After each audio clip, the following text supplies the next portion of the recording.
앉으시면은 1대 1을 목탁에 맞춰 올리도록 하겠습니다.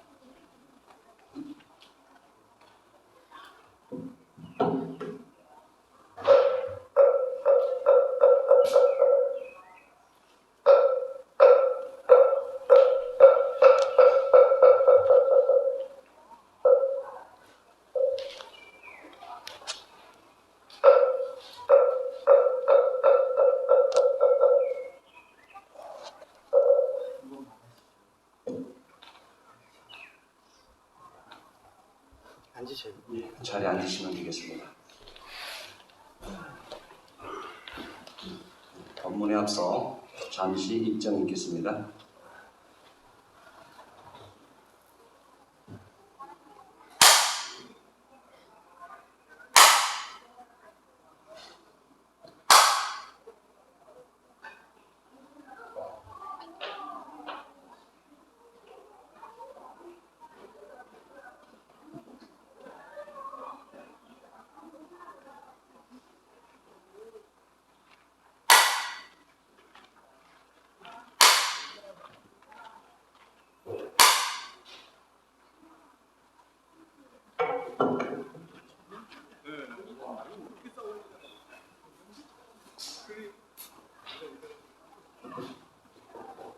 이제 여름이 왔어요. 날씨가 더워집니다. 시작도 하기 전에 땀이 나기 시작합니다. 이 땀이 나기 시작하면 만사가 다 귀찮기도 하죠. 제가 한 가지 빼먹었죠. 나무 서가모니고 나무 서가모니고 나무 서가모니고 만사가 다 귀찮아지거든요. 그래서 모든 일에 다 게을러지죠. 귀찮아지고 방기하게 되고 그렇게 돼요. 우리 삶도 나이가 들면 모든 일이 다 귀찮아지죠. 허리도 아프고 팔다리도 쑤시고 점점 더 많은 중요한 일들이 있다 하더라도 귀찮고 또 방기하게 되고 또 그렇게 되는 것 같아요. 그래서 특히 일반인도 마찬가지입니다. 밖에 살아가는 사람도 이 불교적 가르침 밖으로 나가지 않습니다. 누구나 다 똑같거든요. 늘 자기 자신의 삶을 살피면서 살아야 돼요. 그러면서 부족한 부분이 있거나 아니면 너무 앞서가는 부분이 있다면 그 자체를 제어하면서 살아가야 됩니다. 부족한 부분을 더 채우려고 하고 또 넘치는 부분이 있다면 덜어내려고 노력해야 돼요. 그런 마음가짐이 반드시 있어야 됩니다. 제가 늘 항상 드리고 싶은 말씀은 사실 똑같아요. 언제 어디서나 다 똑같죠.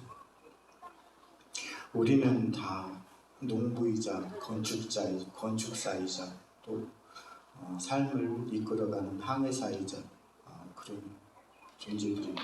각각 불교의 가르침의 가장 근간이 되는 중요한 그것은 모토는 뭐냐면 이 조건을 다스리는 거거든요. 나에게 주어진 조건을 다스리는 것입니다. 왜냐하면 나에게 주어지는 조건을 잘 다스려야만이 나에게 좋은 조건이 생성되기 때문이에요. 이것은 특히 불교라는 개념이 그렇습니다.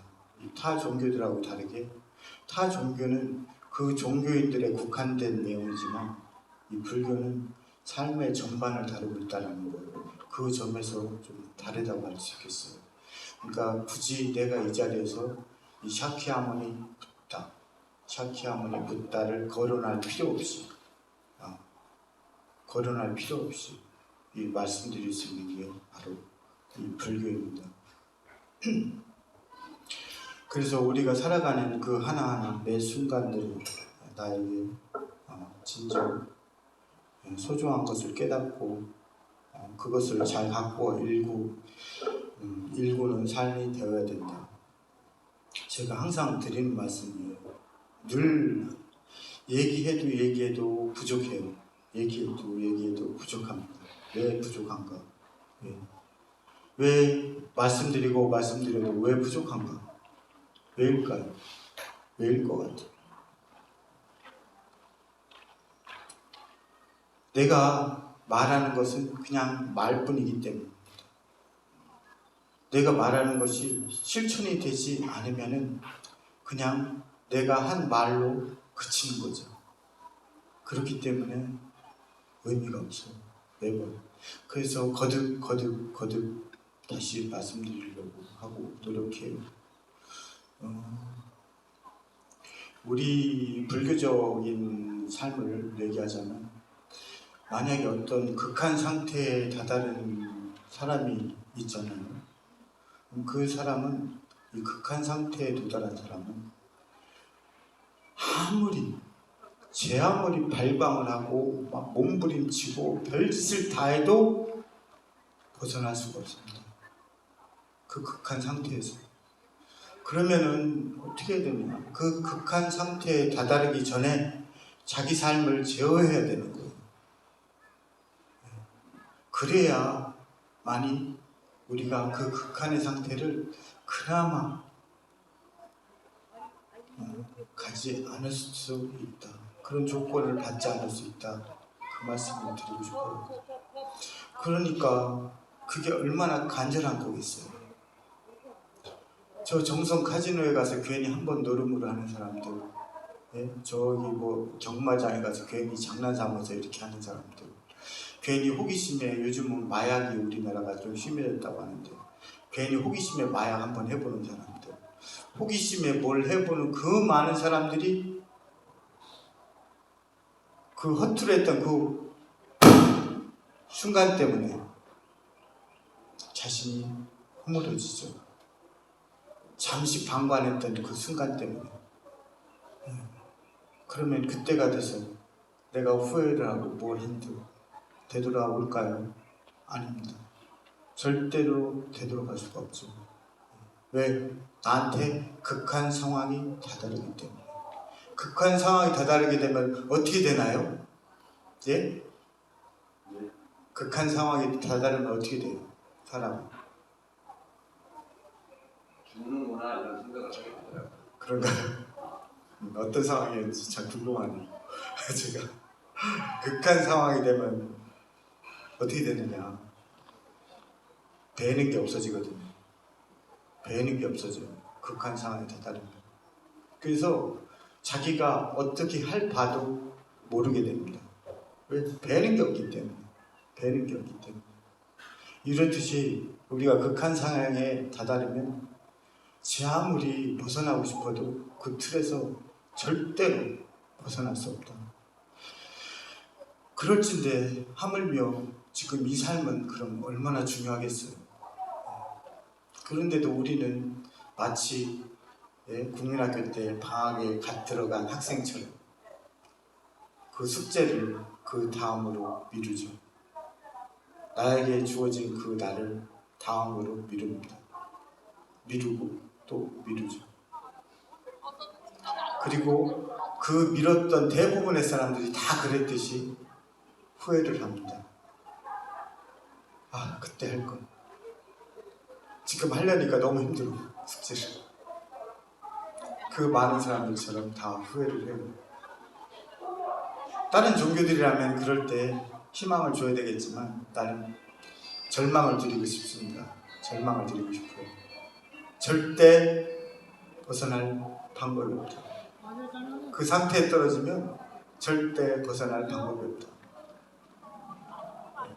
저한테 이제 많은 분들이 상담을 하고 이런 경우가 있는데, 제가 여기 수덕사에 있을 때 또는 서울에 기상산암 이런 데 있을 때 혹은 뭐 부산에 있을 때, 성남사 이런 데 있을 때, 광주에 있을 때, 대구에 있을 때 저한테 많은 분들이 상담을 하고 왔어요. 정말 셀 수 없이 많은 분들이 상담을 하고 갔습니다.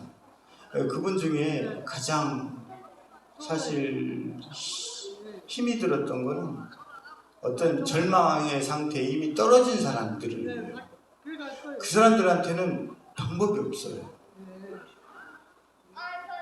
내가 방법을 제시할 수가 없어요. 왜? 왜 그렇다고 했죠, 제가? 예? 왜 그렇다고 했죠? 조금 전에 얘기했어요. 그렇죠. 배는 게 없거든. 배는 게 없는 사람한테 무슨 얘기를 하겠어요? 배는 게 없는 사람은요, 보는 것만 없는 게 아니라 들리는 것도 없어요. 그래서 무슨 얘기를 해도 내 귀로 들어오지 않습니다. 배는 것도 없고 들리는 것도 없어요. 자기 생각만 있을 뿐이에요.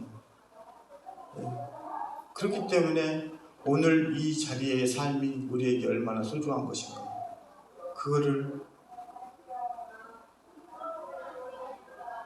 생각할 줄 알아야 돼요.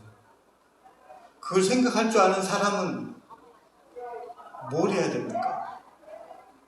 그걸 생각할 줄 아는 사람은 뭘 해야 되죠? 예? 행동을 해야 되거든요. 행동. 그걸 생각할 줄 아는 사람은 행동을 해야 돼요. 행동할 줄 몰랐다면 그건 생각조차도 할 수 없는 사람이에요. 내가 행동으로 이 삶에 있어서 그 모든 전반적인 많은 정치적인 부분이라든가 이런 것들을 굳이 거론하지 않겠지만, 내가 가장 적나라하게 적나라하게 드러낼 수 있었던 그 소설이 바로 그겁니다. 조지 오웰의 동물농장이에요. 제가 아주 한 40년 전에 읽었던 책인데, 이제 40년 가까이 됐는데, 어느덧. 조지 오웰의 이 동물농장, 그 책을 읽은 지 한 40년 가까이 됐는데, 그 동물들은 나중에 그 원래 살아있던 동물들이 다 죽잖아요. 그러고서 다시 태어난 2세대들이 자리를 잡게 되잖아요. 지금 위구르가 그렇죠. 위구르 문제, 요즘 사고를 얘기하는 게 아니에요. 위구르가 그 이슬람교를 믿게 된 계기도 마찬가지죠. 예. 그 당시에 그것을 겪었던 사람들은 아무도 안 남아있는 거죠. 그리고 지금 나한테 주어진 상황을 받아들이고 있는 그 사람들의 자세, 그걸 말씀드리고 싶어요. 그 사람들의 자세. 왜 그들이 이슬람교를 믿게 되었고, 또 동물농장의 동물들이 왜 이런 억압 속에서 살아갈 수밖에 없는지에 대한 그 근본에 대해서는 아무도 생각하지 못하고 그냥 나에게 주어진 거니까 그냥 받아들이고만 말거든요. 이걸 통해서 말씀드리고 싶었던 부분이 매번 제가 얘기해 드리는 거지만, 내가 행동해서, 내가 실천해서 내가 얻지 못한 것은 결코 나의 것이 되지 못한다. 그걸 말씀드리고 싶어요. 내가 실천해서, 행동해서, 내 의지로서 내가 발동하지 못한 것은 절대로 나의 것이 되지 못한다. 내가 공짜로 뭔가를 얻거나 옆에 누군가와 같이 섞여서 뭔가를 얻게 되거나 이런 것들은 결코 나의 것이 되지 못해요. 왜입니까? 왜일까요? 소중하게 다루지 않기 때문에 그래요. 소중하게 다루지 못하기 때문에. 왜냐하면 내가 뼈 빠지게 일해가지고 번 돈이라면 정말 그것에 대한 가치를 내가 느낄 수가 있겠죠. 근데 내가 어제 공짜로 어디 생겼어. 야, 내가 어디 공돈 생겼으니까 우리 이거나 먹을까? 이렇게 쉽게 생각하거든요. 로또나 그 모든 것들이 다 마찬가지죠. 예기치 못하게 생긴 그런 것들. 그래서 이 삶을 공짜로 살아서는 안 된다. 내가 항상 실천하고 행동으로 옮겨서 그것을 내 것으로 만들어야 돼요. 설령 그렇지 않더라도 내가 그것의 소중함을 되새겨서 활용할 줄 알아야 돼요. 세상의 모든 부분들에 대해서. 하물며 나에게 주어진 그 삶 자체를 갖다가 내가 그냥 지나가는 삶으로서 사는 게 아니라 내 것으로서 살아야 된다는 말씀을 꼭 드리고 싶어요. 저한테 궁금한 거 혹시 있으신가요? 제가 이 삶의 그 모든 문제를 아주 간결하게 다 설명해 줄 수 있을 정도는 됩니다. 제가 웬만한 그 유튜브 스타들보다 나을 겁니다. 저한테 물어보면 불교적으로 답변하는 데 있어서. 그래서 1호법회 제가 둘째 주 일요일에 하는데 궁금한 게 있으면 저한테 물으십시오. 물어보셔요. 이 세상 세간사는 끊임없이 변화하죠. 끊임없이 변화하거든요. 끊임없이 변화하는 이 세상 속에서 내가 존재하거든요. 이 물질,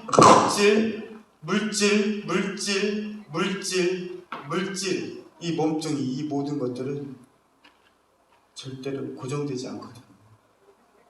끊임없이 변화합니다. 그렇다면 지금 넣어진 이 조건의 상태는 절대 되돌아오지 않는다. 절대로 다시 되돌아오지 않는다는 것을 알아야 돼요. 또 여기에 대부분 연장자들이 많으니까 저는 나이가 아직 어리거든요. 제가 50대 중반밖에 안 됐습니다. 좀 어려요. 어리니까 제가 이렇게 뭐 말씀드린 게 건방질지 모르겠지만 우리는 이제 젊었을 때는 욕망, 물론 다 그런 건 아니에요. 전 젊었을 때부터 별로 그게 없었던 것 같아요. 아주 어렸을 때부터 아마 한 10대 미만에서도 전 욕망이 별로 없었던 것 같아요. 좀 발전적이지 못해서 그런가? 그런지 모르겠는데 이 젊었을 때는 그 얘기가 안 들어오거든요. 끊임없이 욕망을 추구하고 이렇게 되거든요.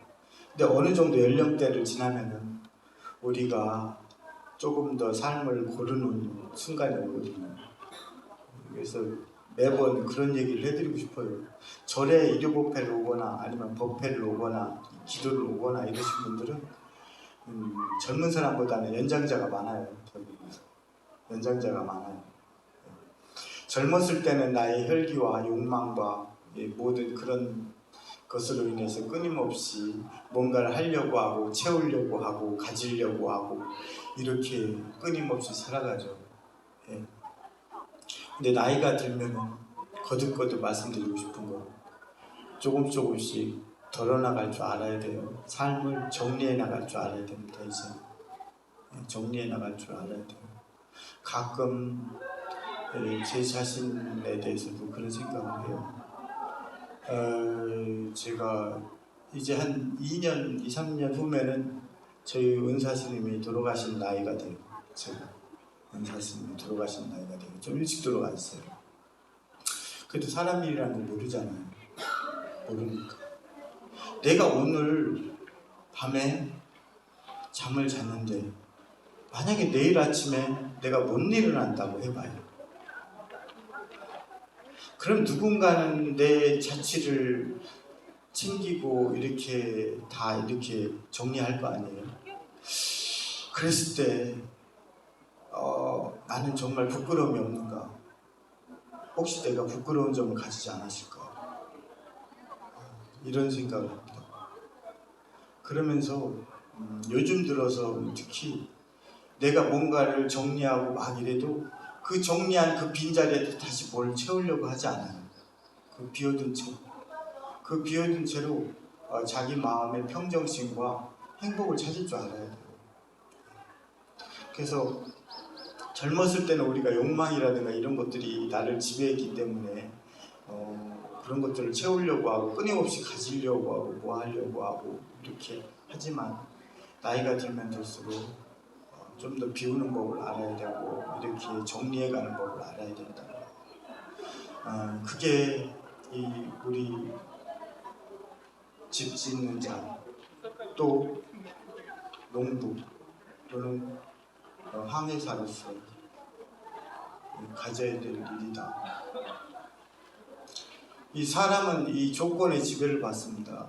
끊임없이 그 조건의 지배를 받아서 살아가게 돼요. 제가 말씀드렸지 않나요? 어떤 조건에 지배되죠, 사람은? 맨 처음.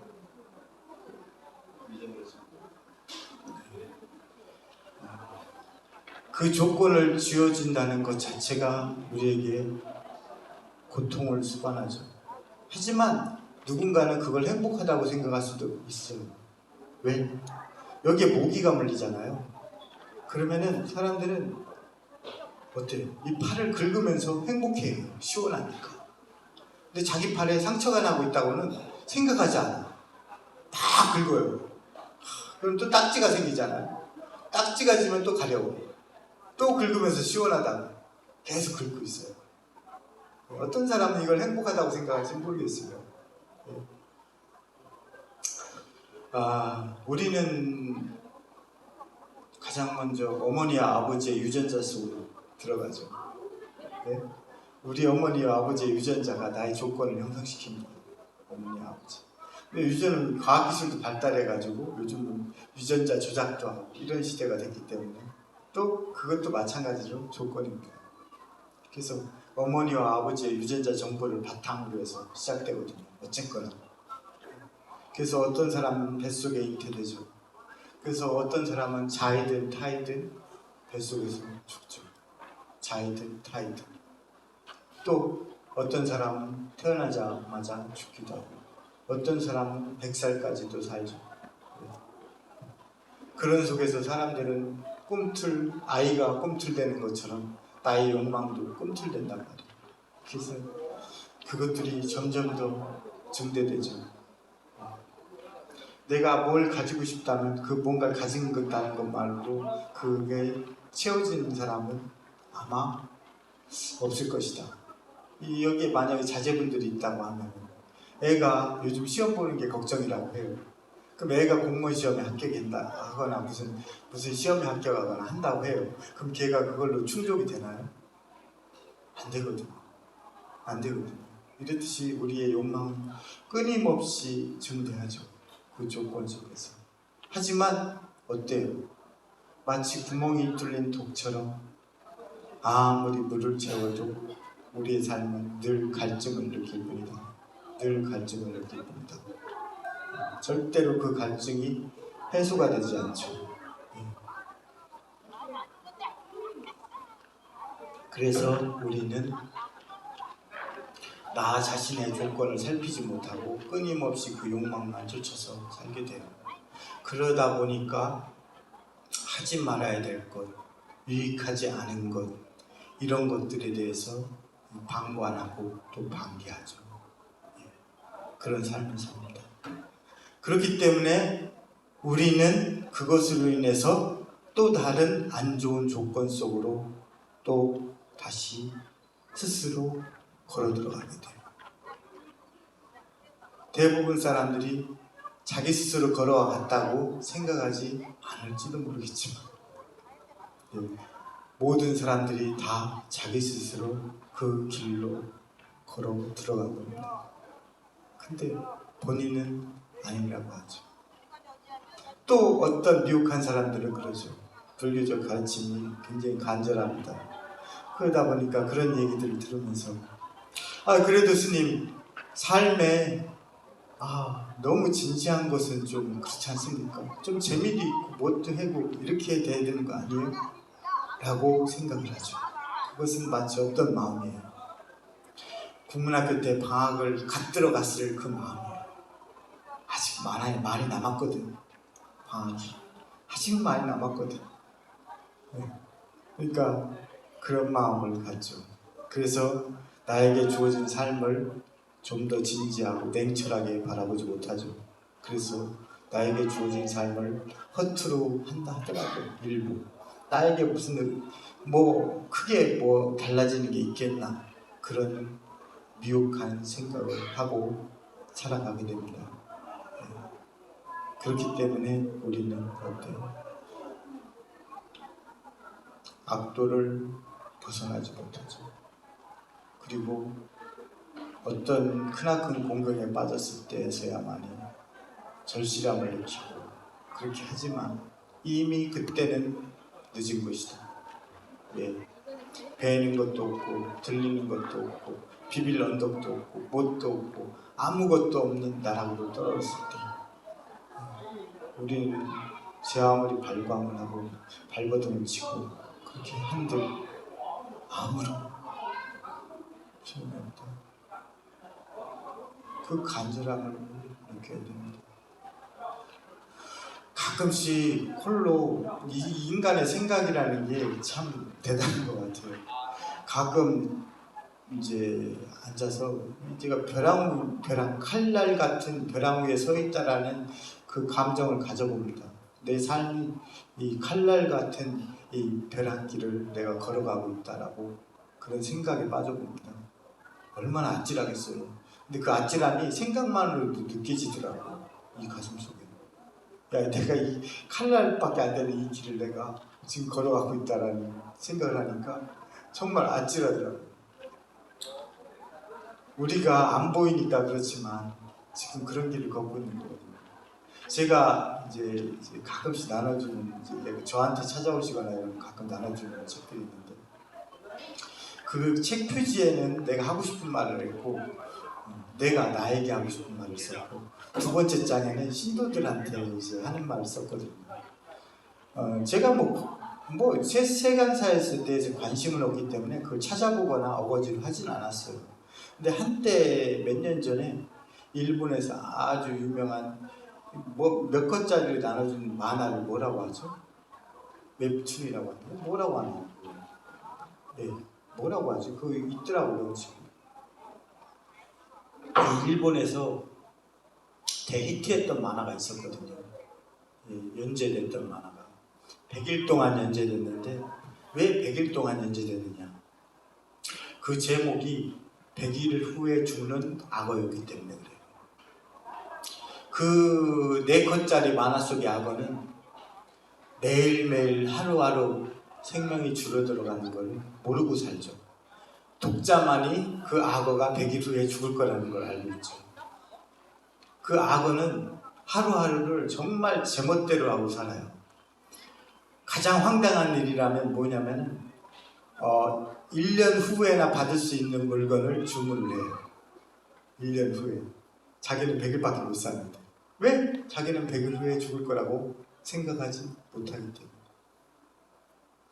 그걸 보는 독자들은 그걸 보면서 얼마나 참 안타깝겠어요. 그 악어를 보면서. 그 악어의 미련한 행동을 보면서. 근데 그 삶이 나이지는 않을까 혹시? 그 삶이 나는 아닐까? 이런 생각을 가져보시길 바래요. 그래야 간절함이 조금 더 나지 않을까?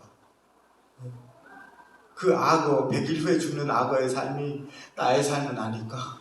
한번 돌이켜보시길 바래요. 불교가 좀 더 심화가 될수록 너무 진지하고 내용이 너무 무겁고 어렵습니다. 그 길로 갈 수 있는 것은 정말 어지간한 어지간한 스님들마저도 나아가기 힘든 길이에요. 정말 너무 어려운 길이다 보니까 우리 옛날에 막 어렸을 때 학창 시절에 공부를 제가 되게 못했거든요. 저는 정말 못했어요. 이 거사님이 굉장히 잘하셨을 것 같아요. 공부를. 네, 공부를 되게 잘하셨을 것 같아요. 이런 분들은 내가 오늘 이제 영어 공부하는데 너무 쉽네 이렇게 쑥쑥 나가겠지만 또 수학 금방 나가죠. 진도가 다른 과목도 진도가 확 나가잖아요. 저 같은 사람은 어떻겠어요?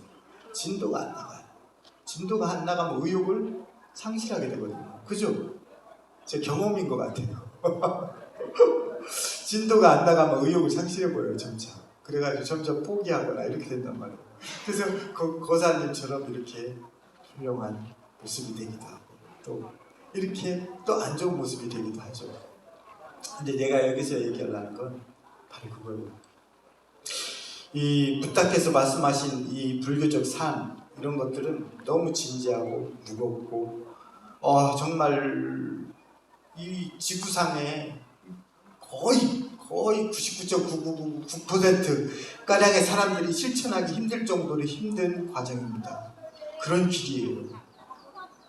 그런 길을 보고 있자니 엄두가 나지 않아서 쉽게 나가기가 마음이 내키질 않아요.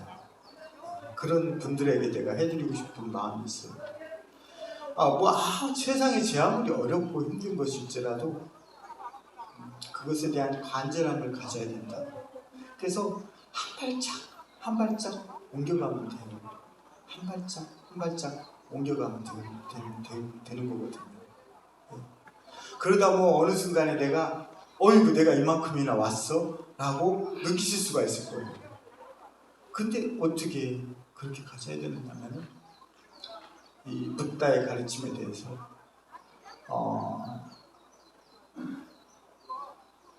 일주일을 굶는 사람이 밥을 찾듯이 배는 게 밥밖에 없을 거 아니에요. 밥이 어디 있을까? 배는 게 그것만 찾고 있을 거 아니에요.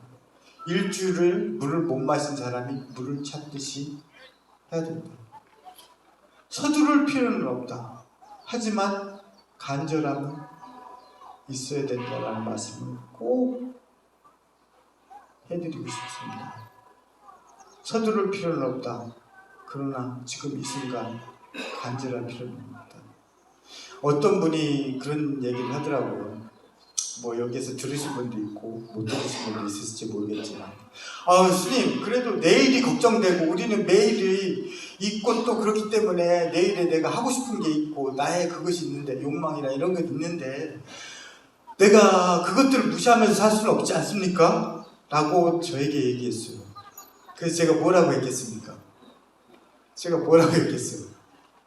내일을 걱정한 사람은 어떻게 해야 돼요? 어떻게 해야 돼요? 답은 간단하잖아요. 내일이 걱정되는 사람은 어떻게 해야 됩니까? 지금 이 순간 열심히 살면 돼요. 그게 정답입니다. 내일이 걱정되고 내일에 어떤 욕망을 가지고 있고 내일 뭔가를 하고 싶고 이런 사람은 지금 이 순간 열심히 살면 돼요. 과거는 이미 버려졌고 미래는 아직 오지 않았다. 그러니 과거에 집착하지 말고 미래에 바라지 마라. 그리고 지금 이 순간에도 바라지 마라. 주어진 이 순간에 충실하라. 이 구절처럼 내일이 걱정되고 또 내일에 뭔가 바라는 게 있다면 지금 이 순간 열심히 살아가시길 바라요. 허투루지 말고 방기하지 말고 정말 간절한 마음으로 지금 이 순간을 충실하게 가치 있게 유익하게 살아가시길 바랍니다. 나무 서감.